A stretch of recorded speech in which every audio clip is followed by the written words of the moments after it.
మార్కాపురం పట్టణంలో తెలుగుదేశం పార్టీ కుటుంబ సభ్యులతో ఆత్మీయ కలయిక కార్యక్రమం ఘనంగా జరిగింది. స్థానిక సౌజన్య ఫంక్షన్ హాల్లో నిర్వహించిన ఈ కార్యక్రమంలో మార్కాపురం శాసనసభ్యులు కందుల నారాయణరెడ్డి పాల్గొన్నారు.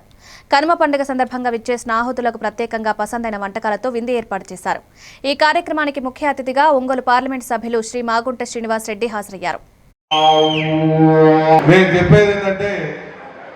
ఈ కార్యక్రమం అనేది ప్రతి సంవత్సరం మనం చేసుకుందాం. నెక్స్ట్ టైం అయినా కూడా మీరు మీ ఫ్యామిలీతో తప్పకుండా రండి. ఒకరోజు మనం కేటాయించుకుందాం. మంచి ఎంటర్టైన్మెంట్ మనమే కాదు, ఇంటికాడ ఉండి పాపం పొద్దున్న లేసి కష్టపడేటువంటి వాళ్ళకు కూడా ఒక ఎంటర్టైన్మెంట్ అనేది ఉండాలా.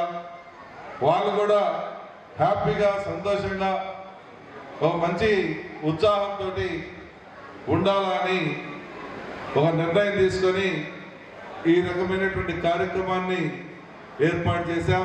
పెరిగింది రావటం, వారి ఆస్తికి ఒక విలువ రావటం అనేది ఒక గొప్పతనం.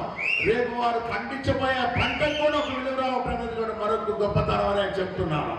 ఈ సంక్రాంతి పండుగలంటేనే ఈ సంవత్సరం 2026 సంవత్సరంలో మన మార్కాపురం పట్టణంలోనూ నియోజకవర్గాల్లోనూ ఇంకా అభివృద్ధి మనం చూడబోతున్నామని మీకు తెలుపుకుంటూ